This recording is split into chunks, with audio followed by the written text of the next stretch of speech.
Hello students. ਅੱਜ ਦੀ ਇਸ video ਦੇ ਵਿੱਚ ਆਪਾਂ ਸਿੱਖਾਂਗੇ ਗਰੁੱਪਿੰਗ ਆਫ ਕਪੈਸਿਟਰਸ। ਕਪੈਸਿਟਰਸ ਦੀ ਜੋ ਗਰੁੱਪਿੰਗ ਹੈ ਉਹ ਮੇਨਲੀ ਦੋ ਤਰੀਕੇ ਦੇ ਨਾਲ ਕੀਤੀ ਜਾਂਦੀ ਹੈ। ਪਹਿਲੀ ਹੈ ਸੀਰੀਜ਼, ਠੀਕ ਹੈ, ਦੂਜੀ ਹੈ ਪੈਰਲਲ।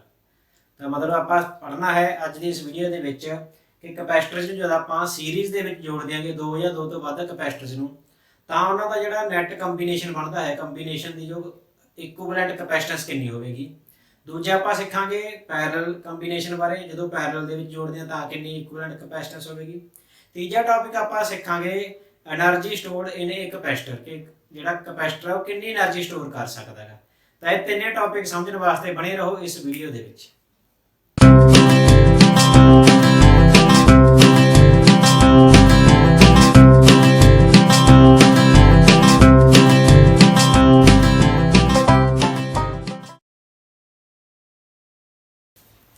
ਤਾਂ ਸਭ ਤੋਂ ਪਹਿਲਾਂ ਆਪਾਂ ਸਟਾਰਟ ਕਰਦੇ ਹਾਂ ਗਰੁੱਪਿੰਗ ਆਫ ਕਪੈਸਿਟਰਸ ਦੇ ਵਿੱਚ। ਪਹਿਲੀ ਜੋ ਗਰੁੱਪਿੰਗ ਹੈ, ਪਹਿਲੀ ਫਸਟ ਟਾਈਪ ਦੀ, ਉਹ ਹੈ ਕਪੈਸਿਟਰਸ ਇਨ ਸੀਰੀਜ਼। ਕੈਪੈਸਿਟਰਸ in series. ਇਹ ਕੁਐਸਚਨ ਵੀ ਕਾਫੀ ਇੰਪੋਰਟੈਂਟ ਹੈ। ਇਹ 3 ਨੰਬਰ ਦੇ ਵਿੱਚ ਇਕੱਲਾ ਆ ਸਕਦਾ ਹੈ ਕਿ ਕਪੈਸਿਟਰਸ ਦੀ ਸੀਰੀਜ਼ ਦੇ ਵਿੱਚ ਗਰੁੱਪਿੰਗ ਕਰਕੇ ਨਾ ਉਸਦੀ ਇਕੁਇਵਲੈਂਟ ਕਪੈਸਿਟੈਂਸ ਫਾਈਂਡ ਆਊਟ ਕਰਨੀ। क्वेश्चन होता है find the equivalent capacitance of the series of 2 capacitors और 3 कैपेसिटर्स, ठीक है, व्हेन कनेक्टेड इन सीरीज। ਜਾਂ ਫਿਰ ਆਪਣੇ ਕੋਲੇ ਕੁਐਸਚਨ ਆ ਜਾਂਦਾ ਹੈਗਾ explain the grouping of capacitors in series, ਠੀਕ ਹੈ। ਇਸ ਤਰ੍ਹਾਂ ਕਰਕੇ ਆਉਂਦਾ 3 ਨੰਬਰ ਦਾ ਇਕੱਲਾ ਹੋਵੇਗਾ। ਅਦਰਵਾਈਜ਼ 5 ਨੰਬਰ ਦੇ ਵਿੱਚ ਵੀ ਕੁਐਸਚਨ ਆਇਆਗਾ ਇੱਕ ਦੋ ਵਾਰੀ, ਉਹਦੇ ਵਿੱਚ ਦੋਨੇ ਇਕੱਠੇ ਪਾਏ ਜਾਂਦੇ ਨੇ। ਗਰੁੱਪਿੰਗ ਆਫ ਕੈਪੈਸਿਟਰਸ ਸੀਰੀਜ਼ ਤੇ ਪੈਰਲਲ ਇਕੱਠੇ ਪੁੱਛੇ ਜਾਂਦੇ ਨੇ ਇੱਕ ਕੁਐਸਚਨ ਵਿੱਚ। ਤਾਂ ਆਪਾਂ ਬਿਨਾਂ ਟਾਈਮ ਵੇਸਟ ਕੀਤੇ ਸਭ ਤੋਂ ਪਹਿਲਾਂ ਸਟਾਰਟ ਕਰਦੇ ਹਾਂ ਕਪੈਸਿਟਰਸ ਇਨ ਸੀਰੀਜ਼। ਸੀਰੀਜ਼ ਦੇ ਵਿੱਚ ਆਪਾਂ ਕਦੋਂ ਕਹਾਂਗੇ ਕਪੈਸਿਟਰ ਨੂੰ? ਕਪੈਸਿਟਰ ਦਾ ਸਿੰਬਲ ਇਹ ਹੈ। ਮੰਨ ਲਓ ਆ ਪਹਿਲਾ ਕਪੈਸਿਟਰ ਹੈ C1, ਠੀਕ ਹੈ। ਇੱਕ ਹੋਰ ਕਪੈਸਿਟਰ ਹੈ ਆਪਣੇ ਕੋਲੇ C2, ਇਹ C2 ਕਪੈਸਿਟਰ। ਤਾਂ ਜਦੋਂ ਕਪੈਸਿਟਰਸ ਨੂੰ ਆਪਾਂ ਸਿੱਧਾ ਜੋੜ ਦਈਏ, ਠੀਕ ਹੈ, left side of one capacitor is connected to the right hand side of the other capacitor, ਠੀਕ ਹੈ। ਇਸ ਤਰ੍ਹਾਂ ਜੋੜ ਦਿਆ ਐਂਡ ਟੂ ਐਂਡ, ਇੱਕ ਦਾ ਰਾਈਟ ਦੂਜੇ ਦਾ ਲੈਫਟ ਐਵੇਂ ਸਿੱਧਾ ਜੋੜ ਦਿਆ, ਠੀਕ ਹੈ। ਤਾਂ ਇਸ ਤਰ੍ਹਾਂ ਦੇ ਕੰਬੀਨੇਸ਼ਨ ਨੂੰ ਆਪਾਂ ਕਹਿੰਦੇ ਹਾਂ ਕਿ ਸੀਰੀਜ਼ ਕੰਬੀਨੇਸ਼ਨ। ਇਹ ਮੈਂ ਦੋ ਕਪੈਸਿਟਰਸ ਦੇ ਨਾਲ ਐਗਜ਼ਾਮਪਲ ਲੈ ਕੇ ਤੁਹਾਨੂੰ ਐਕਸਪਲੇਨ ਕਰੂੰਗਾ। ਜੋ ਆਰਟੀਕਲ ਹੈ ਆਪਣਾ ਛੋਟਾ ਜਿਹਾ ਟੌਪਿਕ ਹੈ ਕਿ ਗਰੁੱਪਿੰਗ ਜਦੋਂ ਆਪਾਂ ਦੋ ਕਪੈਸਿਟਰਸ ਦੀ ਕਰਦੇ ਹਾਂ ਤਾਂ ਕਿੰਨਾ ਰਿਜ਼ਲਟ ਆਊਗਾ। ਫਿਰ ਆਪਾਂ ਇਸੇ ਆਨਸਰ ਨੂੰ ਜਨਰਲਾਈਜ਼ ਕਰਕੇ 3, 4 ਤੇ ਇਨਫਾਈਨਾਈਟ ਨੰਬਰ ਆਫ ਕਪੈਸਿਟਰਸ ਬਾਰੇ ਲਿਖ ਸਕਦੇ ਹਾਂ। ਤਾਂ ਲੈਟ ਅਸ ਕੰਸੀਡਰ, ਜਦੋਂ ਕੁਐਸਚਨ ਆਉਂਦਾ ਇਸ ਦੇ ਬਾਰੇ ਤਾਂ ਆਪਾਂ ਲੈਟ ਅਸ ਕੰਸੀਡਰ ਕਰਾਂਗੇ 2 capacitors which are connected in series, ठीक है। सीरीज कॉम्बिनेशन वास्ते आप ये लिखेंगे 2 capacitors are said to be connected in series if right hand side of the one capacitor, first capacitor, is connected to the left hand side of the second capacitor, ठीक। ਤੇ ਜਿਹੜੇ ਬਾਕੀ ਦੇ ਦੋ ਐਂਡ ਨੇ ਉਹ ਆਪਣੇ ਕੋਲੇ ਕੀ ਹੈਗਾ, ਥਰੂ ਬੈਟਰੀ ਕਨੈਕਟਡ ਹੁੰਦੇ ਨੇ, ਜਿਸ ਦਾ ਪੋਟੈਂਸ਼ੀਅਲ ਡਿਫਰੈਂਸ ਹੈ V। ਤਾਂ ਕਪੈਸਿਟਰਸ ਦੇ ਵਿੱਚ ਕੀ ਹੁੰਦਾ ਅਸਲ ਦੇ ਵਿੱਚ? ਕਪੈਸਿਟਰ ਦੀ ਜੋ ਲੈਫਟ ਸਾਈਡ ਹੈ ਉਹ ਪੋਜ਼ਿਟਿਵਲੀ ਚਾਰਜ ਹੁੰਦੀ ਹੈ, ਰਾਈਟ ਸਾਈਡ ਨੈਗੇਟਿਵਲੀ ਚਾਰਜ, ਠੀਕ ਹੈ। ਆਪਾਂ ਡਾਇਗਰਾਮਸ ਦੇ ਵਿੱਚ ਇਸ ਤਰ੍ਹਾਂ ਹੀ ਬਣਾਉਣੇ ਆਗੇ। ਤਾਂ ਜਿੰਨਾ ਚਾਰਜ ਇਸ ਪਲੇਟ ਤੇ ਉਨਾ ਹੀ ਚਾਰਜ ਇਸ ਦੀ ਰਾਈਟ ਪਲੇਟ ਤੇ ਹੁੰਦਾ, ਜਿੰਨਾ ਚਾਰਜ ਇੱਧਰ ਉਨਾ ਹੀ ਇੱਧਰ ਹੁੰਦਾ, ਬਟ ਆਪੋਜ਼ਿਟ ਚਾਰਜ ਹੁੰਦਾ, ਬਸ ਇਹਦੇ ਵਿੱਚ ਇੰਨੀ ਫਰਕ ਆ। ਤਾਂ ਲੈਟ ਅਸ ਕੰਸੀਡਰ ਕਿ ਇਸ ਦੇ ਉੱਪਰ ਚਾਰਜ ਹੈ +Q, ਤਾਂ ਇਸ ਤੇ ਕਿੰਨਾ ਹੋਏਗਾ -Q। ਦੂਜੀ ਗੱਲ ਸਮਝਣ ਵਾਲੀ ਇਹ ਹੈ ਕਿ ਜਦੋਂ ਇਹ ਕਪੈਸਿਟਰ ਸੀਰੀਜ਼ ਦੇ ਵਿੱਚ ਹੁੰਦੇ ਨੇ ਤਾਂ ਜਿੰਨਾ ਅਮਾਉਂਟ ਆਫ ਇਲੈਕਟ੍ਰੋਨ ਇਹਦੇ ਚੋਂ ਇਹ ਖਿੱਚੂਗੀ ਬੈਟਰੀ, ਠੀਕ ਆ, ਉਨੇ ਇਲੈਕਟ੍ਰੋਨਸ ਇੱਧਰ ਪਾਸ ਆਊਟ ਕਰ ਦੂਗੀ। ਮਤਲਬ ਕਿ ਜਿੰਨਾ ਇੱਧਰ ਪੋਜ਼ਿਟਿਵ Q ਚਾਰਜ ਆਊਗਾ ਇਸ ਚੋਂ ਇਲੈਕਟ੍ਰੋਨ ਨਿਕਲਣ ਕਰਕੇ ਪੋਜ਼ਿਟਿਵਲੀ ਚਾਰਜ ਬਣ ਜਾਊਗਾ, ਉਨੇ ਹੀ ਇਲੈਕਟ੍ਰੋਨਸ ਇੱਧਰ ਚਲੇ ਜਾਣਗੇ ਇਸ ਪਲੇਟ ਕੋਲੇ, ਉਨਾ ਹੀ ਇਹਦੇ ਕੋਲ ਨੈਗੇਟਿਵ ਚਾਰਜ ਆ ਜਾਏਗਾ। ਮਤਲਬ ਕਿ ਜੇ ਇੱਥੇ +Q ਤੇ ਇੱਥੇ -Q ਹੋਵੇਗਾ। ਫਿਰ ਜਿੰਨਾ ਇਸ ਦਾ ਨੈਗੇਟਿਵ ਚਾਰਜ ਹੈ ਉਸ ਤੇ ਦੂਜੀ ਪਲੇਟ ਤੇ ਵੀ ਉਨਾ ਹੀ ਪੋਜ਼ਿਟਿਵ ਚਾਰਜ ਆਉਣਾ ਚਾਹੀਦਾ ਹੈ। ਤਾਂ ਆਪਣੇ ਕੋਲ ਇੱਥੇ ਆਏਗਾ +Q ਚਾਰਜ, ਠੀਕ। ਤਾਂ ਕੁੱਲ ਮਿਲਾ ਕੇ ਆਪਾਂ ਨੇ ਇੱਥੇ ਦੋ ਗੱਲਾਂ ਯਾਦ ਰੱਖਣੀਆਂ ਨੇ ਜਦੋਂ ਗਰੁੱਪਿੰਗ ਆਫ ਕਪੈਸਿਟਰਸ ਇਨ ਸੀਰੀਜ਼ ਪੜ੍ਹਦੇ ਆਪਾਂ। ਤਾਂ ਦੋ ਮੇਨ ਪੁਆਇੰਟ ਨੇ, ਦੋ ਮੇਨ ਪੁਆਇੰਟਸ ਕਿਹੜੇ ਨੇ ਜਿਸ ਤੇ ਇਹ ਕੁਐਸਚਨ ਸੋਲਵ ਹੋਣਾਗਾ। ਤਾਂ ਪਹਿਲਾ ਜੋ ਮੇਨ ਪੁਆਇੰਟਸ ਹੈ ਉਹ ਹੈ ਕੀ ਆ, charge is same in all capacitors, मतलब प्लेट्स ऑफ कैपेसिटर कह लो, चार्ज सारे ते सेम रहूगा, पहली गल। दूजा पॉइंट जो है पोटेंशियल डिफरेंस का। ਹੁਣ ਪੋਟੈਂਸ਼ੀਅਲ ਜਿਹੜਾ ਟੋਟਲ V ਹੈ ਇੱਥੋਂ ਲੈ ਕੇ ਇੱਥੇ ਤੱਕ ਦੋਨੇ ਐਂਡਸ ਦੇ ਵਿੱਚ ਪੋਟੈਂਸ਼ੀਅਲ ਹੈ V, ਪੋਟੈਂਸ਼ੀਅਲ ਡਿਫਰੈਂਸ, ਠੀਕ। ਤਾਂ ਜਿਹੜਾ ਪਹਿਲਾ ਕਪੈਸਿਟਰ ਹੈ ਤੇ ਦੂਜਾ ਕਪੈਸਿਟਰ ਇਹਨਾਂ ਦੇ ਵਿੱਚ ਇਸ ਪੁਆਇੰਟ ਤੇ ਆਪਾਂ ਨੇ ਜੁਆਇਨ ਕੀਤਾ ਹੈ। ਤਾਂ ਜੋ ਫਸਟ ਕਪੈਸਿਟਰ ਉਸ ਦਾ ਪੋਟੈਂਸ਼ੀਅਲ ਹੈ V1, ਸੈਕੰਡ ਦਾ ਹੋਵੇਗਾ V2।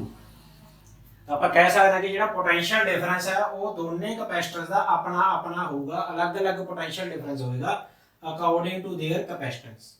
ਠੀਕ, ਤਾਂ ਆਪਾਂ ਲਿਖਾਂਗੇ ਸੈਕੰਡ ਪਾਰਟ ਦੇ ਵਿੱਚ potential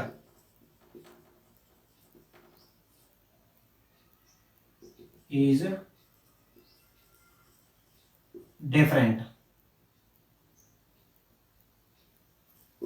potential is different for all capacitors। हर एक का पोटेंशियल अपना अपना है। ਤਾਂ ਬਸ ਇੱਥੇ ਆ ਇਸੇ ਦੋ ਪੁਆਇੰਟਸ ਦੇ ਆਧਾਰ ਤੇ ਜਿਹੜਾ ਆਪਣਾ ਕੁਐਸਚਨ ਹੈ ਸੀਰੀਜ਼ ਦਾ ਅਲੱਗ ਤਰੀਕੇ ਨਾਲ ਸੋਲਵ ਹੁੰਦਾ, ਪੈਰਲਲ ਦਾ ਅਲੱਗ ਤਰੀਕੇ ਨਾਲ ਸੋਲਵ ਹੁੰਦਾ ਗਾ। ਇੱਕ ਆਪਣੇ ਕੋਲ ਯਾਦ ਹੋਣਾ ਚਾਹੀਦਾ ਵੀ ਨੋ ਕੀ ਆਪਣੇ ਕੋਲੇ Q ਇਜ਼ ਇਕੁਅਲ ਟੂ ਛੋਟੀ Q ਵਾਲਾ ਹੋ ਗਿਆ, ਆਪਾਂ ਇੱਥੇ ਛੋਟੀ Q ਲਈ ਹੈ ਚਾਰਜ ਨੂੰ CV। ਇਹ ਫਾਰਮੂਲਾ ਇੱਕ ਆਪਣੇ ਕੋਲੇ ਯਾਦ ਹੋਣਾ ਚਾਹੀਦਾ। ਤਾਂ ਹੁਣ ਆਪਣੇ ਕੋਲੇ ਕੁਐਸਚਨ ਸੀਰੀਜ਼ ਦਾ ਹੁੰਦਾ ਤਾਂ ਆਪਾਂ ਸੀਰੀਜ਼ ਦਾ ਕਰਾਂਗੇ, ਪੈਰਲਲ ਦਾ ਹੁੰਦਾ ਤਾਂ ਪੈਰਲਲ ਦਾ ਕਰਾਂਗੇ। ਤਾਂ ਆਪਾਂ ਜਿਹੜੀ ਚੀਜ਼ ਡਿਫਰੈਂਟ ਹੈ, ਪੋਟੈਂਸ਼ੀਅਲ ਇਜ਼ ਡਿਫਰੈਂਟ, ਠੀਕ ਹੈ, ਤਾਂ ਉੱਥੋਂ ਸਟਾਰਟ ਕਰਨਾ ਆਪਾਂ। ਪੋਟੈਂਸ਼ੀਅਲ ਹੈਗਾ ਲੈਟ ਟੋਟਲ ਪੋਟੈਂਸ਼ੀਅਲ ਜਿਹੜਾ V ਹੈ ਇਹ ਦੋ ਹਿੱਸਿਆਂ 'ਚ ਡਿਵਾਈਡ ਹੋਇਆ ਹੈ ਕਿਉਂਕਿ ਆਪਾਂ ਦੋ ਕਪੈਸਿਟਰ ਅਸਿਊਮ ਕੀਤੇ ਨੇ, ਪਹਿਲੇ ਤੇ ਹੈਗਾ V1, ਦੂਜੇ ਤੇ ਹੈਗਾ V2।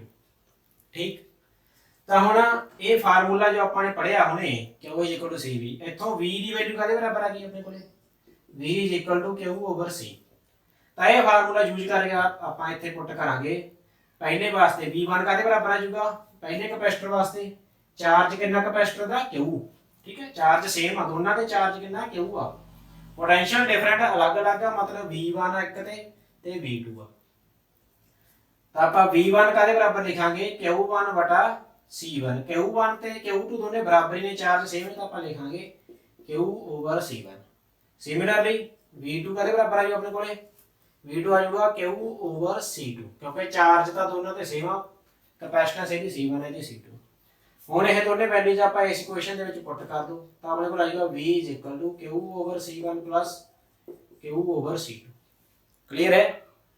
ਤਾਂ ਹੁਣ ਜਿਹੜਾ V ਹੈ ਟੋਟਲ ਪੋਟੈਂਸ਼ੀਅਲ ਡਿਫਰੈਂਸ ਜਾਂ ਟੋਟਲ ਪੋਟੈਂਸ਼ੀਅਲ ਕਹਿ ਲਓ ਆਪਾਂ across the two combination of the two ਕਪੈਸਿਟਰਸ।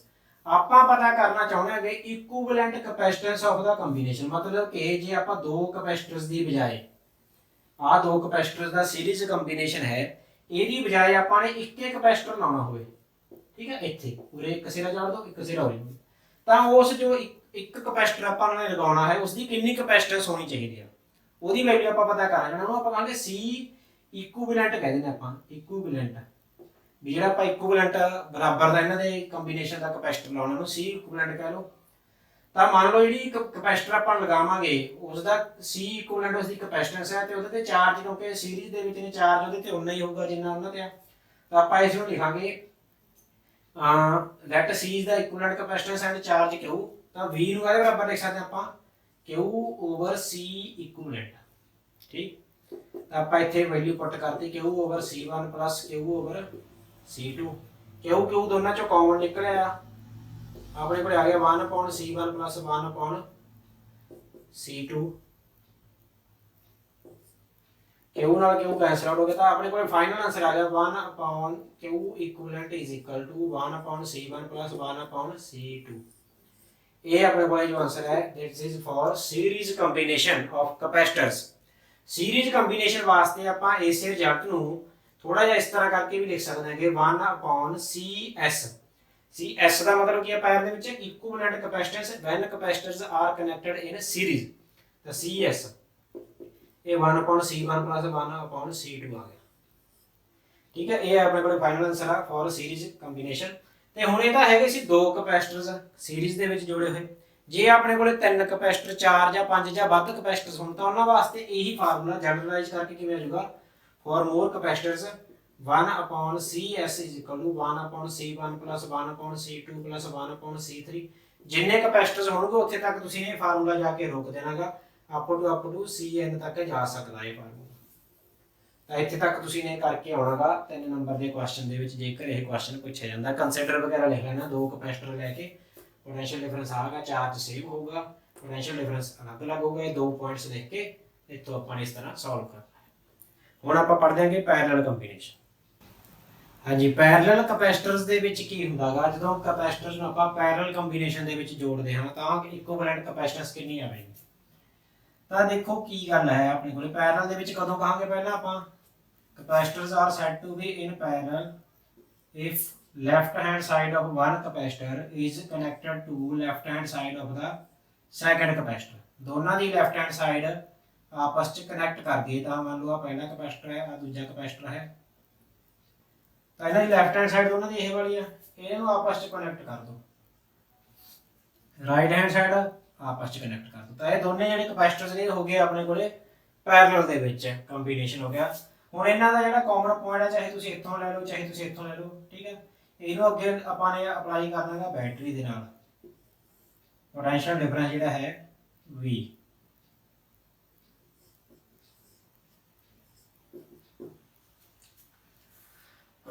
ਹੁਣ ਦੇਖੋ ਇਹੀ ਡਾਇਗਰਾਮ ਜੋ ਹੈ, ਡਾਇਗਰਾਮ ਦੇ ਵਿੱਚ ਉਲਝਣ ਦੀ ਗੱਲ ਨਹੀਂ ਹੈਗੀ, ਕਿਸੇ ਬੁੱਕ ਦੇ ਵਿੱਚ ਡਾਇਗਰਾਮ ਇਸ ਤਰ੍ਹਾਂ ਹੋਊਗੀ, ਕਿਸੇ ਬੁੱਕ ਦੇ ਵਿੱਚ ਡਾਇਗਰਾਮ ਇਸ ਤਰ੍ਹਾਂ ਹੋਊਗੀ,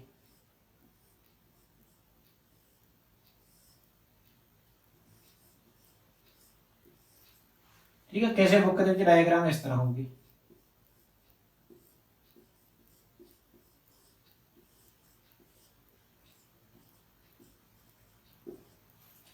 ਤਾਂ ਤਿੰਨੇ ਡਾਇਗਰਾਮ ਇਹ ਇਕੁਇਵਲੈਂਟ ਨਹੀਂ ਆ, ਕੋਈ ਚੱਕਰ ਵਾਲੀ ਗੱਲ ਨਹੀਂ ਹੈਗੀ। ਪੋਟੈਂਸ਼ੀਅਲ ਡਿਫਰੈਂਸ ਜਿਹੜਾ V ਹੈ ਉਹ ਦੋਨਾਂ ਦੇ ਸਿਰਿਆਂ ਤੇ ਹੈ, ਦੋਨੇ ਕਪੈਸਿਟਰਸ ਦੇ ਅਲੌਂਗ, ਮਤਲਬ ਦੋਨਾਂ ਦੇ ਸਿਰਿਆਂ ਨਾਲ। ਇਹ ਤਾਰਾਂ ਨੇ ਇੱਕ ਤਰ੍ਹਾਂ ਦੀਆਂ, ਇਹ ਤਾਰ ਆ, ਠੀਕ ਹੈ, ਇਸੇ ਤਰ੍ਹਾਂ ਇਹ ਤਾਰ ਆ, ਇਹ ਦੋਨੇ ਤਾਰਾਂ ਦਾ ਜੋੜ ਉਰੇ ਲੱਗਿਆ ਹੋਇਆ ਤੇ ਅੱਗੇ ਤਾਰ ਜਾਂਦੀ ਹੈ ਇੱਧਰ।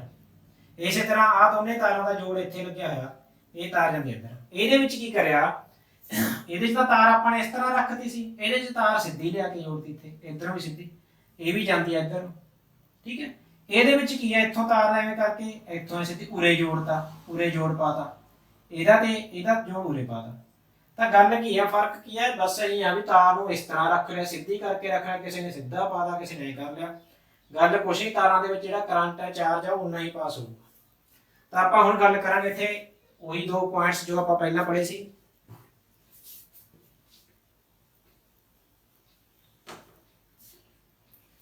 ਤਾਂ ਆਪਾਂ ਨੇ ਕੀ ਕਰਨਾ, ਇਹਦੇ ਵਿੱਚ ਕੀ ਹੈ, ਇਹਦੇ ਵਿੱਚ ਵੀ ਉਹੀ ਆ ਪਲੱਸ, ਠੀਕ ਆ, ਮਾਈਨਸ ਚਾਰਜ ਪਲੱਸ ਮਾਈਨਸ ਕਪੈਸਿਟੈਂਸ, ਠੀਕ ਆ, ਪਹਿਲੀ ਦੀ C1 ਆ, ਦੂਜੀ ਦੀ C2 ਆ। ਹੁਣ ਕੀ ਆ, ਪੋਜ਼ਿਟਿਵ ਪਲੇਟ ਕੀ ਕਰਦੀ, ਜਿਹੜੀ ਚਾਰजेस ਅਟਰੈਕਟ ਕਰਦੀ, ਇਹਦੇ ਜਿਹੜੇ ਇਲੈਕਟ੍ਰੋਨਸ ਨੇ ਇਸ ਪਲੇਟ ਦੇ ਤੇ ਇਸ ਪਲੇਟ ਦੇ, ਉਹਨਾਂ ਨੂੰ ਖਿੱਚ ਲਓ ਪੋਜ਼ਿਟਿਵ ਚਾਰਜ। ਤਾਂ ਕੁਝ ਕੁ ਚਾਰਜ ਇਹਦੇ ਖਿੱਚੇ ਜਾਣਗੇ, ਕੁਝ ਕੁ ਚਾਰਜ ਇਹਦੇ ਖਿੱਚੇ ਜਾਣਗੇ, ਠੀਕ ਆ, ਇੱਥੋਂ ਦੀ ਚਾਰਜ ਇਕੱਠੇ ਹੋ ਕੇ ਇੱਧਰ ਚਲੇ ਉਹਨੇ ਡਿਸਟ੍ਰੀਬਿਊਟ ਹੋ ਜਾਣਗੇ ਆਪਣੇ ਕੋਲ। ਤਾਂ ਗੱਲ ਕੀ ਆ, ਜਿਹੜੀ ਇਹ ਪਲੇਟ ਹੈ ਇਹਦੇ ਤੇ ਜੋ ਚਾਰਜ ਹੈ Q1 ਪਲੱਸ ਆਊਗਾ ਤੇ ਮਾਈਨਸ Q1 ਆਊਗਾ, ਦੂਜੇ ਜੋ ਹੈ ਆਪਣੇ ਕੋਲ ਇਹਦੇ ਕੋਲ ਆਊਗਾ Q2 ਤੇ ਮਾਈਨਸ ਵੀ Q2। ਕੁੱਲ ਮਿਲਾ ਕੇ ਗੱਲ ਇਹ ਆ ਕਿ ਜਿਹੜਾ ਫਸਟ ਕਪੈਸਿਟਰ ਹੈ ਉਸ ਤੇ ਚਾਰਜ ਅਲੱਗ ਹੋਊਗਾ, ਸੈਕੰਡ ਕਪੈਸਿਟਰ ਤੇ ਚਾਰਜ ਅਲੱਗ ਹੋਊਗਾ, ਕਿਉਂਕਿ ਦੋਨੇ ਕਾਹਦੇ ਚ ਨੇ, ਪੈਰਲਲ ਦੇ ਵਿੱਚ ਅਟੈਚ ਨੇ।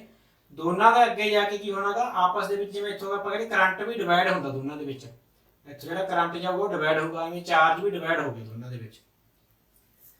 ਤਾਂ ਇਹਦੇ ਵਿੱਚ ਪਰ ਪੋਟੈਂਸ਼ੀਅਲ ਡਿਫਰੈਂਸ ਕੀ ਹੈ ਦੋਨਾਂ ਦੇ ਵਿੱਚ, ਇੱਥੋਂ ਲੈ ਕੇ ਇੱਥੇ ਤੱਕ, ਜਾਂ ਕਹਿ ਲਓ ਜੇ ਚਾਹੇ ਇੱਥੋਂ ਲੈ ਕੇ ਇੱਥੇ ਤੱਕ ਕਹਿ ਲਓ, ਗੱਲ ਇੱਕੋ ਆ, ਠੀਕ ਹੈ। ਪੋਟੈਂਸ਼ੀਅਲ ਕਿੰਨਾ V ਆ ਦੋਨਾਂ ਦੇ ਵਿੱਚ, ਦੋਨਾਂ ਦੇ ਬਰਾਬਰ ਆ, ਜਿੰਨਾ ਇਹਦਾ ਪੋਟੈਂਸ਼ੀਅਲ ਉਨਾ ਹੀ ਇਹਦਾ, ਚਾਹੇ ਤੁਸੀਂ ਇੱਥੇ ਤੱਕ ਤੀਰ ਬਣਾ ਲਓ V ਦਾ, ਚਾਹੇ ਤੁਸੀਂ ਪੂਰਾ ਬਣਾ ਲਓ, ਪੋਟੈਂਸ਼ੀਅਲ ਡਿਫਰੈਂਸ ਤਾਂ ਕਿੰਨਾ ਦੋਨਾਂ ਦੇ ਵਿੱਚ V ਹੀ ਆ। ਤਾਂ ਆਪਣੇ ਕੋਲ ਜਿਹੜੇ ਇਸ ਦੇ ਜੋ ਮੇਨ ਪੁਆਇੰਟਸ ਨੇ ਉਹ ਕੀ ਨੇ, ਪਹਿਲਾ ਪੁਆਇੰਟ ਹੈ ਇਹਦੇ ਵਿੱਚ ਹੈ ਆਪਣੇ ਕੋਲ ਚਾਰਜ ਇਜ਼ ਡਿਫਰੈਂਟ, ਦੋਨੇ ਕਪੈਸਿਟਰਸ ਤੇ ਚਾਰਜ ਡਿਫਰੈਂਟ ਆ, ਪਹਿਲੇ ਤੇ Q1 ਹੈ, ਦੂਜੇ ਤੇ Q2 ਹੈ। ਦੂਜਾ point, potential difference is same, ਦੋਨਾਂ ਦੇ V ਪੋਟੈਂਸ਼ੀਅਲ ਹੈ। ਤਾਂ ਜਦੋਂ ਆਪਣੇ ਕੋਲ ਇਹ ਚੀਜ਼ ਆਪਾਂ ਨੂੰ ਕਲੀਅਰ ਹੋ ਗਈ, ਪਤਾ ਲੱਗ ਗਿਆ ਕਿ ਪੋਟੈਂਸ਼ੀਅਲ ਸੇਮ ਹੈ, ਚਾਰਜ ਡਿਫਰੈਂਟ ਹੈ ਹਨਾ, ਤਾਂ ਆਪਾਂ ਕੀ ਕਰਾਂਗੇ, ਹੁਣ ਆਪਾਂ ਉੱਥੋਂ ਸਟਾਰਟ ਕਰਦੇ ਹੁੰਦੇ ਹਾਂ ਕਿ ਫਾਰਮੂਲਾ ਆਪਣੇ ਕੋਲ ਉਹੀ ਆ, Q = CV, यही फार्मूला आप यूज करांगे, ठीक है। वही नो करके देख लांगे पहले ਨੂੰ वही नो। ਤਾਂ ਹੁਣ ਆਪਾਂ ਕੀ ਕਰਾਂਗੇ, ਜਿਹੜੀ ਚੀਜ਼ ਡਿਫਰੈਂਟ ਆ ਉੱਥੋਂ ਸਟਾਰਟ ਕਰਨੀ ਆ। ਤਾਂ ਟੋਟਲ ਚਾਰਜ ਜੇ ਆਪਾਂ ਦੇਖੀਏ, ਆਪਾਂ ਇਸ ਕੰਬੀਨੇਸ਼ਨ ਦੀ ਜਗ੍ਹਾ ਤੇ ਜੋ ਇਹ ਪੈਰਲਲ ਕੰਬੀਨੇਸ਼ਨ ਹੈ, ਇਸ ਦੀ ਜਗ੍ਹਾ ਤੇ ਆਪਾਂ ਇੱਕੇ ਕਪੈਸਿਟਰ ਲਾਉਣਾ ਚਾਹੁੰਦੇ ਹਾਂ ਜਿਸ ਦੀ ਕਪੈਸਿਟੈਂਸ ਹੋਵੇ ਇਹਨਾਂ ਦੇ ਕੰਬੀਨੇਸ਼ਨ ਦੇ ਬਰਾਬਰ, ਇਹਦੇ ਬਰਾਬਰ ਹੋਵੇ ਇਹ ਸਾਰੀ ਚੀਜ਼ ਦੇ, ਇਹ ਜਿਹੜਾ ਕੰਬੀਨੇਸ਼ਨ ਹੈ ਇਸ ਦੇ ਬਰਾਬਰ ਕਪੈਸਿਟੈਂਸ ਵਾਲਾ C ਇਕੁਇਵਲੈਂਟ ਵਾਲਾ ਆਪਾਂ ਕਪੈਸਿਟਰ ਲਾਉਣਾ ਚਾਹੁੰਦੇ ਹਾਂਗੇ। ਠੀਕ ਹੈ, ਉਹਦੇ ਮਤਲਬ ਉਹਦੀ ਵੈਲਿਊ ਕਿੰਨੀ ਹੋਊਗਾ ਪਤਾ ਕਰਨਾ ਚਾਹੁੰਦੇ ਆਪਾਂ। ਤਾਂ ਇਹਦੇ ਵਾਸਤੇ ਕੀ ਕਰਾਂਗੇ ਆਪਾਂ, ਇਹਦਾ ਚਾਰਜ ਕਿਉਂ ਮੰਨ ਲਓ ਹਨਾ, ਪੋਟੈਂਸ਼ੀਅਲ ਇਹਦਾ ਵੀ V ਹੋਊਗਾ ਕਿਉਂਕਿ ਆਪਾਂ ਸੇਮ ਸਰਕਟ ਦੇ ਵਿੱਚ ਅਪਲਾਈ ਕਰਦੇ ਹਾਂ। ਤਾਂ ਆਪਾਂ ਇੱਥੇ ਲਿਖਾਂਗੇ ਚਾਰਜ, ਟੋਟਲ ਚਾਰਜ ਕਾਹਦੇ ਬਰਾਬਰ ਹੋਊਗਾ, Q = Q1 + Q2, ਦੋਨਾਂ ਦੇ ਚਾਰਜ ਜਿਹੜਾ ਡਿਵਾਈਡ ਹੋ ਕੇ ਚਲਾ ਜਾਊਗਾ। Q ਬਰਾਬਰ ਹੁੰਦਾ ਆਪਣੇ ਕੋਲ CV ਦੇ, ਤਾਂ ਫਸਟ ਜਿਹੜਾ ਕੰਬਾਈਨਡ ਹੈ ਇਸ ਦਾ Q ਤੇ CV ਕਿੰਨਾ ਆ ਗਿਆ, ਤਾਂ Q = C equivalent * V, total potential ਹੈਗਾ V। ਦੂਜੇ ਪਾਸੇ Q1 ਕਿੰਨਾ ਹੈਗਾ, Q1 ਪਹਿਲੇ ਕਪੈਸਿਟਰ ਵਾਸਤੇ ਕੀ ਆ ਆਪਣੇ ਕੋਲੇ C1 * V ਪਲੱਸ ਦੂਜੇ ਵਾਸਤੇ ਕਿੰਨਾ C2 * V। ਤਾਂ V ਦੋਨਾਂ ਦੇ ਵਿੱਚੋਂ ਕਾਮਨ ਨਿਕਲਿਆ ਹੋਊਗਾ, C ਇਕੁਇਵਲੈਂਟ = V ਕਾਮਨ ਨਿਕਲਿਆ C1 + C2, ਤਾਂ ਇਹ ਕੈਂਸਲ ਆਊਟ ਹੋ ਗਿਆ। ਆਪਣੇ ਕੋਲੇ ਆ ਗਿਆ C ਇਕੁਇਵਲੈਂਟ = C1 + C2। ਇਹ ਹੈਗਾ ਆਪਣੇ ਕੋਲੇ parallel combination of capacitor, two capacitors ਦਾ ਇਹ। ਜੇ 3 ਕਪੈਸਿਟਰਸ ਦਾ ਆ ਜਾਂਦਾ ਤਾਂ ਆਪਾਂ ਡਾਇਗਰਾਮ ਦੇ ਵਿੱਚ ਇੱਥੇ ਇੱਕ ਕਪੈਸਿਟਰ ਹੋਰ ਐਡ ਕਰ ਲਾਂਗੇ ਤੀਜਾ, ਤੇ ਉਹਦੇ ਲਿਖ ਦਾਂਗੇ C3, ਤੇ ਉਰੇ Q1 Q2 ਤੇ Q3 ਲਿਖ ਲਾਂਗੇ, ਉਰੇ ਵੀ 3 ਤੱਕ ਆ ਜਾਊਗਾ। ਤੇ ਆਪਣਾ ਜਿਹੜਾ ਆਨਸਰ ਹੈ ਉਹ ਕਿੰਨਾ ਆ ਜਾਊਗਾ C, ਇਹਨੂੰ P ਵੀ ਕਹਿ ਸਕਦੇ ਆਪਾਂ, P ਮਤਲਬ ਪੈਰਲਲ ਵਾਸਤੇ ਇਕੁਇਵਲੈਂਟ ਕਪੈਸਿਟੈਂਸ। ਤਾਂ ਪੈਰਲਲ ਦੇ ਵਿੱਚ ਕੀ ਹੁੰਦਾ C1 + C2 + C3 + up to Cn ਤੱਕ ਆਪਾਂ ਜੋੜ ਸਕਦੇ ਹਾਂ। ਇਹ ਹੈ ਆਪਣੇ ਕੋਲੇ ਫਾਈਨਲ ਕਪੈਸਿਟੈਂਸ ਜਾਂ equivalent capacitance of the capacitors when connected in parallel combination. ਤਾਂ ਹੁਣ ਦੋਨਾਂ ਦੇ ਜੋ ਰਿਜ਼ਲਟ ਨੇ ਆਪਣੇ ਕੋਲੇ, ਉਹਨਾਂ ਤੋਂ ਦੇਖ ਕੇ ਆਪਾਂ ਨੇ ਕੀ ਰਿਜ਼ਲਟ ਕੱਢਿਆ। ਪਹਿਲਾਂ ਜੋ CS ਦਾ ਰਿਜ਼ਲਟ ਸੀਗਾ ਉਹ ਆਪਣੇ ਕੋਲੇ ਹੈਗਾ ਸੀਗਾ ਇਸ ਤਰ੍ਹਾਂ 1/CS = 1/C1 + 1/C2 + 1/C3 + up to 1/Cn। ਇਹ ਦੋਨਾਂ ਦੇ ਰਿਜ਼ਲਟ ਨੇਗੇ। ਦੋਨਾਂ ਦੇ ਰਿਜ਼ਲਟ ਕੀ ਨੇ, ਪਹਿਲਾਂ ਜਿਹੜਾ ਪੈਰਲਲ ਦੇ ਵਿੱਚ ਕੀ ਆ, ਸਿੱਧੇ ਕਪੈਸਿਟਰਸ ਜੋੜ ਦੋ, ਜਿੰਨੇ ਕਪੈਸਿਟਰਸ ਆਪਾਂ ਪੈਰਲਲ ਦੇ ਵਿੱਚ ਜੋੜੀ ਜਾਵਾਂਗੇ ਉਹਨਾਂ ਦੀ ਸਾਰਿਆਂ ਦੀ ਕਪੈਸਿਟੈਂਸ ਜੁੜੀ ਜਾਊਗੀ। ਇਹਦਾ ਫਾਇਦਾ ਕੀ ਹੈ ਕੰਬੀਨੇਸ਼ਨ ਦਾ, ਇਹਦਾ ਮਤਲਬ ਹੈਗਾ ਮੰਨ ਲਓ ਆਪਣੇ ਕੋਲੇ ਘਰੇ ਆਪਾਂ ਨੇ ਕੋਈ ਸਰਕਟ ਬਣਾਉਣਾ ਹੈ, ਆਪਣੇ ਕੋਲੇ ਕਪੈਸਿਟਰ ਪਏ ਨੇਗੇ 2-2 ਮਾਈਕਰੋਫੈਰਡ ਦੇ ਕਪੈਸਿਟਰ ਪਏ ਨੇ ਸਾਰੇ, ਆਪਣੇ ਕੋਲੇ 3-4 ਕਪੈਸਿਟਰ ਪਏ ਨੇ 2-2 ਮਾਈਕਰੋਫੈਰਡ ਦੇ, ਤੇ ਆਪਾਂ ਬਣਾਉਣਾ ਚਾਹੁੰਦੇ ਹਾਂ ਕਿ ਆਪਾਂ ਨੇ ਕੋਈ ਸਰਕਟ ਬਣਾਇਆ ਉਹਦੇ ਵਿੱਚ ਚਾਹੀਦਾ ਆਪਾਂ ਨੂੰ 6 ਮਾਈਕਰੋਫੈਰਡ ਦੇ ਕਪੈਸਿਟਰ ਦੀ ਲੋੜ ਆ। ਤਾਂ ਆਪਣੇ ਕੋਲ 6 ਵਾਲਾ ਹੈ ਨਹੀਂਗਾ, ਤਾਂ ਆਪਾਂ ਕੀ ਕਰਾਂਗੇ, ਕਿਸ ਤਰ੍ਹਾਂ ਦੀ ਕੰਬੀਨੇਸ਼ਨ ਕਰਾਂਗੇ, ਕਿਸ ਤਰ੍ਹਾਂ ਦੀ ਗਰੁੱਪਿੰਗ ਕਰਾਂਗੇ, ਆਪਾਂ ਕਪੈਸਿਟਰਸ ਨੂੰ ਕਿਵੇਂ ਜੋੜਾਂਗੇ। ਇਹਨਾਂ ਦੋਨਾਂ 'ਚ ਦੇਖੋ ਪੈਰਲਲ ਦੇ ਵਿੱਚ ਇਸ ਤਰ੍ਹਾਂ ਜੁੜਦੇ ਨੇ, ਸੀਰੀਜ਼ ਦੇ ਵਿੱਚ ਇਸ ਤਰ੍ਹਾਂ ਜੁੜਦੇ ਨੇ। ਤਾਂ ਆਪਾਂ 6 ਬਣਾਉਣ ਵਾਸਤੇ ਸਿੱਧਾ ਇਹਨਾਂ ਨੂੰ ਜੋੜਨਾ ਚਾਹੁੰਦੇ, ਸਿੱਧਾ ਆਪਣੇ ਕੋਲ ਕਿਵੇਂ ਜੁੜਦੇ ਨੇਗੇ ਪੈਰਲਲ ਦੇ ਵਿੱਚ। ਤਾਂ ਆਪਾਂ ਕੀ ਕਰਾਂਗੇ 6 ਮਾਈਕਰੋਫੈਰਡ ਦਾ ਕਪੈਸਿਟਰ ਬਣਾਉਣ ਵਾਸਤੇ 3 ਕਪੈਸਿਟਰ 2-2 ਮਾਈਕਰੋਫੈਰਡ ਵਾਲੇ ਪੈਰਲਲ ਦੇ ਵਿੱਚ ਜੋੜ ਕੇ ਲਗਾ ਦਾਂਗੇ ਜਿੱਥੇ ਵੀ ਆਪਾਂ ਲਗਾਉਣੇ ਨੇ। ਤਾਂ ਇਸ ਤਰ੍ਹਾਂ ਆਪਾਂ ਪੈਰਲਲ ਦੇ ਵਿੱਚ ਜੋੜ ਕੇ ਐਵੇਂ 3 ਜੋੜ ਲਏ ਪੈਰਲਲ ਦੇ ਵਿੱਚ, ਤਾਂ ਆਹ ਜੋੜ ਕੇ ਉਰੇ ਸਿਰੇ ਇਹਨੂੰ ਜਿੱਥੇ ਵੀ ਲਾਉਣਾ ਉੱਥੇ ਲਾ ਦਾਂਗੇ ਆਪਾਂ।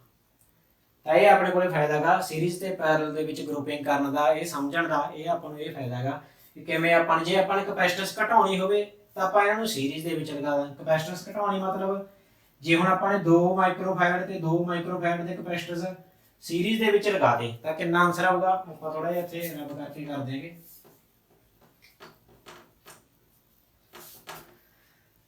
ਮੰਨ ਲਓ ਸੀਰੀਜ਼ ਦੇ ਵਿੱਚ ਦੇਖੋ ਇਸ ਤਰ੍ਹਾਂ ਆ ਵੀ 2 ਮਾਈਕਰੋਫੈਰਡ ਦਾ, ਆ ਵੀ 2 ਮਾਈਕਰੋਫੈਰਡ ਦਾ, ਤਾਂ ਕਿੰਨਾ ਹੋਊਗਾ ਸੀਰੀਜ਼ ਦੇ ਵਿੱਚ 1/CS = 1/2 + 1/2। ਇਸ ਤਰ੍ਹਾਂ ਹੀ ਜੁੜਦੇ ਨੇ। ਤਾਂ ਇਹਨਾਂ ਦਾ ਐਲਸੀਐਮ ਆ ਗਿਆ 2 ਉੱਪਰ ਆ ਗਿਆ 1 + 1 ਯਾਨੀ ਕਿ 2/2 ਕੱਟ ਕੇ ਆ ਗਿਆ 1/1, ਉਲਟਾ ਆ ਕੇ ਆਊਗਾ CS, ਤਾਂ CS ਦਾ ਬਰਾਬਰ ਉਲਟਾ ਆ ਕੇ 1 ਹੀ ਆ ਗਿਆ, ਤਾਂ 1 ਮਾਈਕਰੋਫੈਰਡ ਦਾ ਬਣ ਗਿਆ।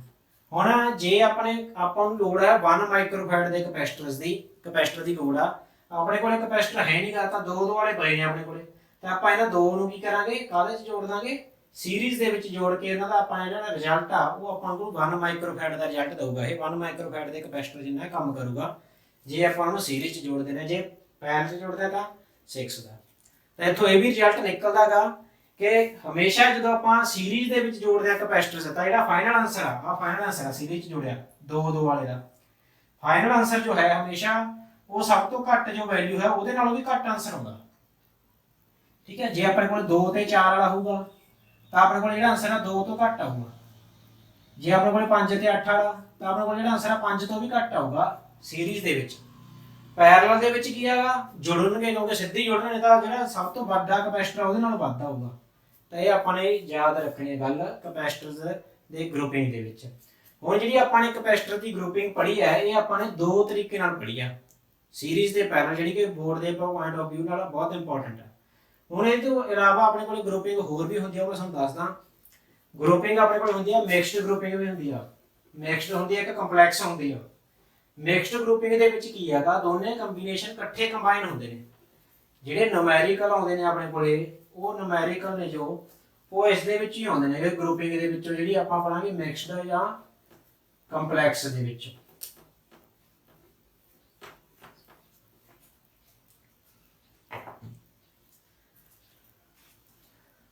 ਤਾਂ ਤੀਜੀ ਤਰ੍ਹਾਂ ਦੀ ਆਪਣੇ ਕੋਲ ਹੁੰਦੀ ਆ ਮਿਕਸਡ।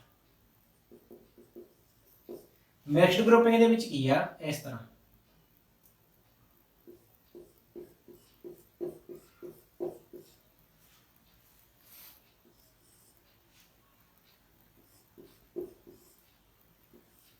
ਆ ਹੈਗੀ ਆਪਣੇ ਕੋਲ ਮਿਕਸਡ ਗਰੁੱਪਿੰਗ।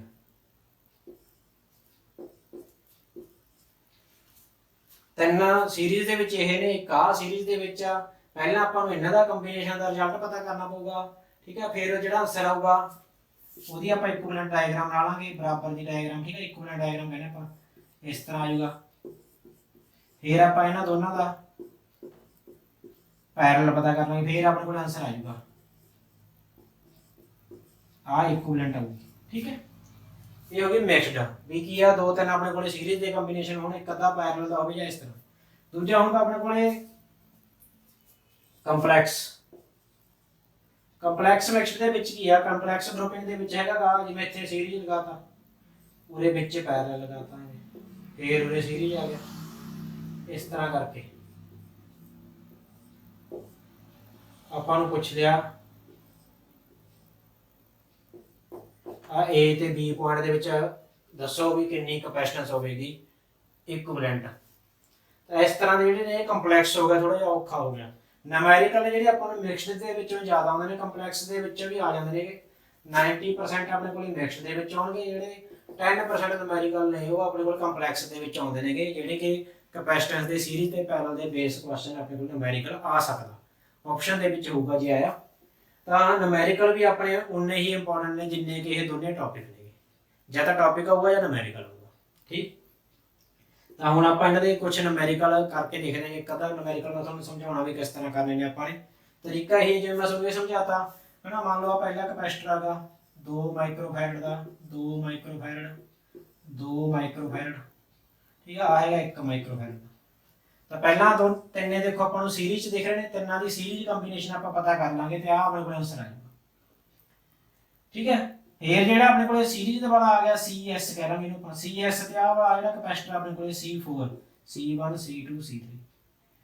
ਤਾਂ C4 ਤੇ CS ਨਾਲ ਆਪਾਂ ਕਰਾਂਗੇ ਪੈਰਲਲ ਕੰਬੀਨੇਸ਼ਨ, ਫਿਰ ਆਪਣੇ ਕੋਲੇ C ਇਕੁਇਵਲੈਂਟ ਆਊਗਾ। ਤਿੰਨ ਸਟੈਪਸ ਦੇ ਵਿੱਚ ਇਹ ਕੁਐਸਚਨ ਸੋਲਵ ਹੋਊਗਾ। ਬਾਕੀ ਨੂਮੈਰੀਕਲ ਦੇਖ ਕੇ ਤੁਹਾਨੂੰ ਚੰਗੀ ਤਰ੍ਹਾਂ ਪਤਾ ਲੱਗ ਜਾਏਗਾ ਕਿ ਕਿਸ ਤਰ੍ਹਾਂ ਆਪਾਂ ਨੇ ਇਹ ਸੋਲਵ ਕਰਨੇ ਨੇ।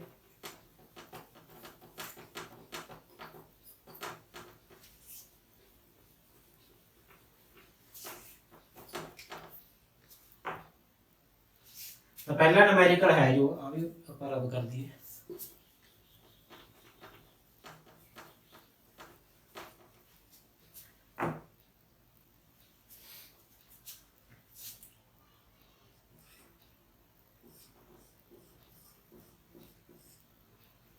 फर्स्ट न्यूमेरिकल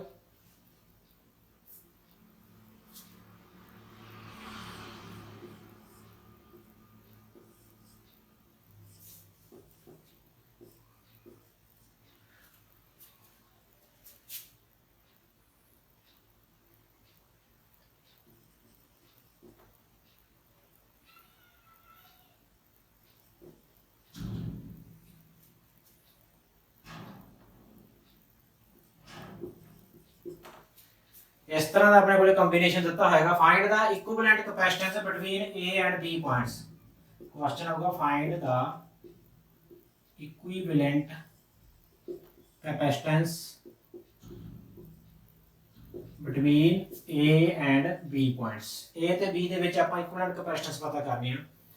तो देखो पहले आपने की लिखना सोल्यूशन दे विच आपने को लिखना है नाम दे लेने पहले आप C1 C2 ते C3 नेमिंग कर ली आप अपने वालों। तो हम आप लिखांगे capacitors C1 and C2 are in series, दोने सीरीज ਦੇ ਵਿੱਚ ਨੇਗੇ C1 ਤੇ C2 ਤਾਂ ਸੀਰੀਜ਼ ਦੇ ਵਿੱਚ ਕੀ ਫਾਰਮੂਲਾ ਹੁੰਦਾ 1/CS = 1/C1 + 1/C2 ਦੋਨਾਂ ਨੂੰ ਆਪਾਂ ਜੋੜ ਦਾਂਗੇ 1/4 + 1/4 ਆਪਣੇ ਕੋਲੇ ਆ ਗਿਆ 1 + 1 LCM 4 ਆ ਗਿਆ 1 + 1 2/4 ਕਟਿੰग ਕਰਕੇ 1/2 ਇਹ ਆ ਗਿਆ ਆਪਣੇ ਕੋਲੇ। ਤਾਂ ਇਹ 1/CS ਦੀ ਪਹਿਲੇ ਤਾਂ CS ਕਿੰਨਾ ਹੋਊਗਾ ਉਲਟ ਕਰਕੇ ਆਪਣੇ ਕੋਲੇ ਆਪੋਜੀਟ ਕਰ ਦਿੰਦਾ 2 ਮਾਈਕਰੋਫੈਰਡ, ਜਿਹੜੀ ਯੂਨਿਟ ਇਹਨਾਂ ਦੀ ਹੈ ਉਹੀ ਯੂਨਿਟ ਆਪਣੇ ਕੋਲੇ ਇਸ ਦੀ ਆਊਗੀ ਮਾਈਕਰੋਫੈਰਡ। ਤਾਂ ਕੈਪੈਸਿਟਰ ਦੇ ਜਿਹੜੇ ਦੋ ਸੀਰੀਜ਼ ਕੰਬੀਨੇਸ਼ਨ ਦੀ ਉਹ ਆਪਾਂ ਨੇ ਸੋਲਵ ਕਰ ਲਿਆ। ਹੁਣ ਇਹਨਾਂ ਦੋਨਾਂ ਦੀ ਜਗ੍ਹਾ ਤੇ ਆਪਾਂ ਇੱਕ ਕੈਪੈਸਿਟਰ ਲਾ ਦਾਂਗੇ 2 ਮਾਈਕਰੋਫੈਰਡ ਦਾ। ਤਾਂ ਹੁਣ ਜਿਹੜੀ ਇਕੁਇਵਲੈਂਟ ਡਾਇਗਰਾਮ ਹੈ ਇਸ ਦੀ ਉਹ ਡਾਇਗਰਾਮ ਆਪਣੇ ਕੋਲ ਕੀ ਬਣ ਕੇ ਹੋਣਾ, ਹੁਣ ਆਪਣੇ ਕੋਲ ਇਹ ਬਣ ਗਿਆ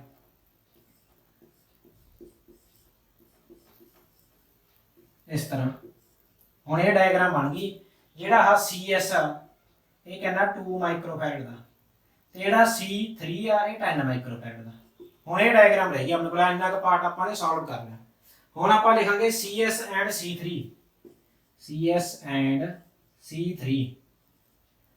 ਆਰ ਇਨ ਪੈਰਲਲ। ਇਹ ਪੈਰਲਲ ਦੇ ਵਿੱਚ ਨੇ, ਤਾਂ ਜਦੋਂ ਪੈਰਲਲ ਦੇ ਵਿੱਚ ਹੁੰਦੇ ਨੇ ਤਾਂ ਆਪਣੇ ਕੋਲ ਸਿੱਧਾ ਕੀ ਆਨਸਰ ਹੁੰਦਾ C। ਹੁਣ ਕਿਉਂਕਿ ਫਾਈਨਲ ਆਨਸਰ ਆਉਣ ਵਾਲਾ ਤਾਂ ਆਪਾਂ ਲਿਖਾਂਗੇ C ਇਕੁਇਵਲੈਂਟ = CS + C3 यानी कि 2 माइक्रोफैरड + 10 माइक्रोफैरड। आंसर अपने को आएगा 12 माइक्रोफैरड का C इक्विवेलेंट। तो ये अपने को आंसर आ गया। इस तरह का जो कंबीनेशन है इसमें आप इवें सॉल्व करना स्टेप बाय स्टेप।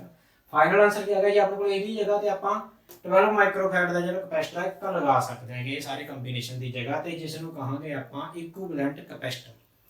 क्लीयर है। इस तरह के जो न्यूमेरिकल ने अपने को बोर्ड के आते हैं, कदे इसकी वैल्यू चेंज कर देंगे है ना, सिस्टम की डायग्राम चेंज कर देंगे, बहुत सारे न्यूमेरिकल ने। तरीका यही है, पहला देख लो भी सीरीज वाले सॉल्व कर लो, फिर पैरेलल वाले कर लो, इस तरह कर देना। क्लीयर है। तो हुण आपां पढ़ देंगे लास्ट टॉपिक अज दा, energy stored in a capacitor. जो कैपेसिटर है, कैपेसिटर इलैक्ट्रिकल एनर्जी ने स्टोर करके रख सकता है in the form of electrostatic potential energy. तो आप उसका फार्मूला ड्राइव करना होना कि कितनी एनर्जी कैपेसिटर जो है स्टोर करके रख सकता। Find the expression for the energy stored in a capacitor. ठीक है। तो क्वेश्चन ये भी पूछा जाता कि which type of energy is stored in a capacitor, किहड़ी टाइप की एनर्जी स्टोर की जा सकती है कैपेसिटर दे विच। इलैक्ट्रोस्टैटिक पोटेंशियल एनर्जी, ये क्वेश्चन 1 नंबर का पूछा गया सीगा आज तो 3-4 साल पहले। 4 नंबर के क्वेश्चन में आया सीगा। 3 नंबर का एक्सप्रैशन से 1 नंबर का क्वेश्चन पूछा सीगा विच type of energy is stored, किस तरह की एनर्जी है इलैक्ट्रोस्टैटिक पोटेंशियल एनर्जी। तो हुण आपां पढ़दे हां इसदा एक्सप्रैशन। एक्सप्रैशन दे विच की है, सब तो पहला आपां एक बनावांगे डायग्राम, एक कैपेसिटर बना लैंदे आपां। आ मान लो अपने को एक कैपेसिटर है, पैरेलल प्लेट कैपेसिटर की गल कर रहे हैं आपां। ये प्लेट्स ने उहदियां, एक ते पॉजिटिव चार्ज है दूजी ते नेगेटिव आ। ये चार्ज जिहड़ा पॉजिटिव नेगेटिव है किवें आउंदा गा, पहला जदों अनचार्ज हुंदा कैपेसिटर उदों ना पॉजिटिव चार्ज ना नेगेटिव चार्ज, तो किवें हुंदा चार्ज। इत्थे अपने कोल एक तरह का पोटेंशियल डिफरेंस हुंदा गा, जां जिहनूं आपां चार्जर भी कह सकदे हां। एक चार्जर हुंदा गा, एक मशीन लगी हुंदी है जां एक बैटरी कुछ लग्या हुंदा कंपोनेंट, ਜਿਹੜਾ ਕਿ ਇਲੈਕਟ੍ਰੋਨਸ ਇਸ ਤੋਂ ਖਿੱਚ ਕੇ ਟ੍ਰਾਂਸਫਰ ਕਰਕੇ ਇਸ ਦੇ ਜੋ ਇਲੈਕਟ੍ਰੋਨਸ ਨੇ ਉਹਨਾਂ ਨੂੰ ਖਿੱਚ ਕੇ ਇਸ ਦੇ ਵਿੱਚ ਟ੍ਰਾਂਸਫਰ ਕਰ ਦਿੰਦਾ। ਠੀਕ ਹੈ। ਤਾਂ ਇਲੈਕਟ੍ਰੋਨਸ ਇਧਰੋਂ ਖਿੱਚ ਕੇ ਇਹਦੇ ਵਿੱਚ ਟ੍ਰਾਂਸਫਰ ਕਰ ਦਿੰਦਾ ਤੇ ਇਸ ਦੇ ਵਿੱਚ ਸਟੋਰ ਕਰ ਦਿੰਦਾ ਹੈਗਾ ਇਲੈਕਟ੍ਰੀਕਲ એનર્ਜੀ। ਤਾਂ ਹੁਣ ਤੁਸੀਂ ਆਪ ਦੇਖੋ ਵੀ ਇਲੈਕਟ੍ਰੋਨਸ ਨੂੰ ਇਧਰੋਂ ਖਿੱਚ ਕੇ ਇੱਧਰ ਲੈ ਕੇ ਜਾਣ ਦੇ ਵਿੱਚ ਕੁਝ ਵਰਕ ਕਰਨਾ ਪਊਗਾ। ਵਰਕ ਕੌਣ ਕਰੂਗਾ, ਇਹ ਚਾਰਜਰ ਜਾਂ ਇਹ ਜੋ ਮਸ਼ੀਨ ਜੋ ਕੰਪੋਨੈਂਟ ਲੱਗਿਆ ਹੈਗਾ ਉਹੀ ਵਰਕ ਡਨ ਜਿਹੜਾ ਹੈਗਾ, ਜਿੰਨਾ ਇਹ ਵਰਕ ਕਰੂਗਾ ਚਾਰਜ ਨੂੰ ਖਿੱਚਣ ਵਾਸਤੇ ਉਹੀ ਬਣ ਜੂ ਇਸ ਦੀ ਇਲੈਕਟ੍ਰੋਸਟੈਟਿਕ ਪੋਟੈਂਸ਼ੀਅਲ એનર્ਜੀ। ਤਾਂ ਉਹੀ ਨੋ ਚਾਰਜ ਦਾ ਆਪਣੇ ਕੋਲ ਫਾਰਮੂਲਾ ਕੀ ਹੈ, Q = CV ਤੇ V ਕਾਹਦੇ ਬਰਾਬਰ ਆ ਗਿਆ Q/C। ਠੀਕ ਹੈ। ਇਹ ਪੋਟੈਂਸ਼ੀਅਲ ਆਪਣੇ ਕੋਲ ਹੈ ਆਪਣੇ ਕੋਲ ਇੱਥੇ। ਠੀਕ ਹੈ। ਹੁਣ ਆਪਾਂ ਕੀ ਕਰਾਂਗੇ, ਜੇ ਆਪਾਂ ਨੇ ਥੋੜਾ ਜਿਹਾ मान लो DQ चार्ज ਨੂੰ ਲੈ ਕੇ ਜਾਣਾ ਇੱਧਰ ट्रांसफर करना one plate to another plate. ठीक है। In transferring the DQ charge from 1 plate to second. Small work done ਕਾਹਦੇ ਬਰਾਬਰ ਆ ਜਾਊਗਾ, small work done dW equal to V into dQ। ਇਹ ਆਪਣੇ ਕੋਲੇ ਪੋਟੈਂਸ਼ੀਅਲ ਫਾਰਮੂਲਾ ਹੁੰਦਾ ਸਮਾਲ ਵਰਕ ਡਨ ਦਾ ਵੀ, ਜਿੰਨਾ ਪੋਟੈਂਸ਼ੀਅਲ ਡਿਫਰੈਂਸ ਆ ਤੇ ਜਿੰਨਾ ਆਪਾਂ ਨੇ ਚਾਰਜ ਟ੍ਰਾਂਸਫਰ ਕਰਿਆ। ਤਾਂ ਵੈਲਿਊ ਪੁੱਟ ਕਰ ਦੋ V ਦੀ, ਇੱਥੋਂ ਆਪਾਂ ਕੋਲ Q ਓਵਰ C dQ। ਤਾਂ ਇੰਨਾ ਵਰਕ ਡਨ ਕਰਨਾ ਪੈਂਦਾ ਸਮਾਲ ਵਰਕ ਡਨ। ਹੁਣ ਜੇ ਆਪਾਂ ਨੇ ਕੈਪੈਸਿਟਰ ਨੂੰ ਕਰਨਾ ਫੁੱਲੀ ਚਾਰਜ, ਤਾਂ ਫੁੱਲੀ ਚਾਰਜ ਵਾਸਤੇ ਆਪਾਂ ਕਰਾਂਗੇ ਇਸ ਦੀ ਇੰਟੀਗ੍ਰੇਸ਼ਨ। ਇਹ ਨਾ ਚਾਰਜਿੰਗ ਦਾ ਕੈਪੈਸਿਟਰ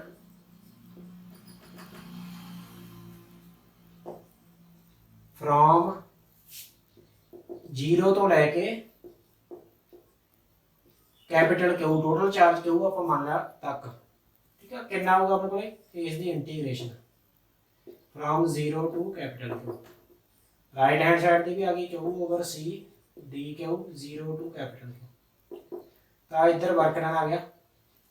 ਇੱਥੋਂ ਦੇਖੋ 1/C ਤਾਂ ਕਾਂਸਟੈਂਟ ਟਰਮ ਮੰਨੀ ਜਾਊਗੀ, Q ਆ ਇੱਥੇ ਵੇਰੀਏਬਲ ਆਪਣੇ ਕੋਲੇ, ਤਾਂ Q dQ ਵਿੱਚ ਰਹਿ ਗਿਆ 0 ਟੂ ਕੈਪੀਟਲ Q ਦੀ ਦੇਖੋ ਪਾਵਰ 1 ਆ, ਪਾਵਰ ਨੂੰ ਲੱਗ ਗਿਆ ਇੱਥੇ, ਤਾਂ ਇਹ ਆਪਣੇ ਕੋਲ ਆ ਗਿਆ 1/C into Q square over 2।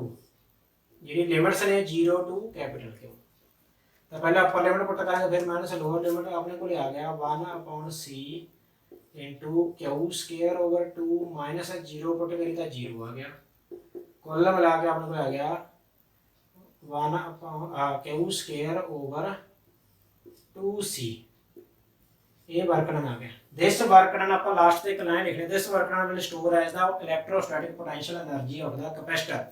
ਤਾਂ ਇਸ ਨੂੰ ਆਪਾਂ ਕੀ ਲਿਖ ਲਾਂਗੇ, U potential energy of the capacitor Q square over 2C।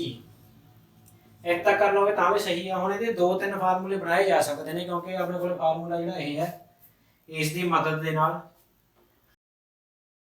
ਜੇ ਆਪਾਂ ਬਲ ਦੀ ਵੈਲਿਊ Q ਦੀ Q ਹੁੰਦਾ ਆਪਣੇ ਕੋਲ ਕਾਹਦੇ ਨਾਲ ਬਣਦਾ, CV ਦੇ। ਤਾਂ ਆਪਾਂ ਇੱਥੇ ਵੈਲਿਊ ਪੁੱਟ ਕਰ ਦਿੱਤਾ, ਆਪਣੇ ਕੋਲ ਆ ਗਿਆ U ਬਰਾਬਰ ਹੈ C square V square over 2C। ਇੱਕ C ਨਾਲ C ਕੈਂਸਲ ਹੋ ਗਿਆ, ਤਾਂ ਆਪਣੇ ਕੋਲ ਆ ਗਿਆ ਹਾਫ CV ਸਕੁਅਰ। ਇਹ ਵੀ ਆਪਣੇ ਕੋਲ ਫਾਰਮੂਲਾ ਦਾ ਕੈਪੈਸਿਟਰ ਦੀ ਪੋਟੈਂਸ਼ੀਅਲ એનર્ਜੀ ਦਾ। ਹੋਰ ਕੀ ਕਰੋ ਆਪਾਂ ਉਰੇ, ਆਪਣੇ ਕੋਲ ਕੀ ਹੈ, V ਕਾਹਦੇ ਬਰਾਬਰ ਹੈ, Q ਓਵਰ C ਦੇ। ਤਾਂ V ਦੀ ਵੈਲਿਊ ਪੁੱਟ ਕਰ, C ਬਰਾਬਰ ਹੈ Q over V। Q over V ਪੁੱਟ ਕਰ ਦੋ C ਦੀ ਜਗ੍ਹਾ ਤੇ, ਤਾਂ ਆਪਣੇ ਕੋਲ ਆ ਗਿਆ half Q over V into V square. V ਨਾਲ V ਕੱਟ ਗਿਆ, ਇਹ ਆ ਗਿਆ ਹਾਫ QV। ਤਾਂ ਇਹ ਵੀ ਇੱਕ ਫਾਰਮੂਲਾ ਆਪਣੇ ਕੋਲੇ એનર્ਜੀ ਸਟੋਰਡ ਇਨ ਕੈਪੈਸਿਟਰ। ਤਾਂ ਅੱਜ ਦਾ ਟੌਪਿਕ ਇੱਥੇ ਤੱਕ ਹੀ ਸੀਗਾ। ਇਹ ਵੀ ਇੰਪੋਰਟੈਂਟ ਕੁਐਸਚਨ ਹੈ, ਇਹ ਵੀ ਕਈ ਵਾਰ ਬੋਰਡ ਦੇ ਕੁਐਸਚਨ ਐਗਜ਼ਾਮ ਦੇ ਵਿੱਚ ਆਇਆ, 3 ਨੰਬਰ ਦੇ ਵਿੱਚ ਆਉਂਦਾ, ਹੁਣ 3-4 ਦੇ ਵਿੱਚ ਆਊਗਾ ਇਹ, ਠੀਕ ਹੈ। ਤਾਂ ਇਹ ਵੀ ਆਪਣਾ ਤੁਸੀਂ ਨੇ ਯਾਦ ਕਰਨਾ ਚੰਗੀ ਤਰ੍ਹਾਂ। ਮੈਨੂੰ ਉਮੀਦ ਹੈ ਕਿ ਅੱਜ ਦੇ ਜੋ ਟੌਪਿਕ ਨੇ ਉਹ ਚੰਗੀ ਤਰ੍ਹਾਂ ਤੁਹਾਨੂੰ ਸਮਝ ਲੱਗ ਗਏ ਹੋਣਗੇ। ਮਿਲਦੇ ਹਾਂ ਅਗਲੇ ਟੌਪਿਕ ਦੇ ਨਾਲ ਅਗਲੀ ਵੀਡੀਓ ਦੇ ਵਿੱਚ। Bye bye.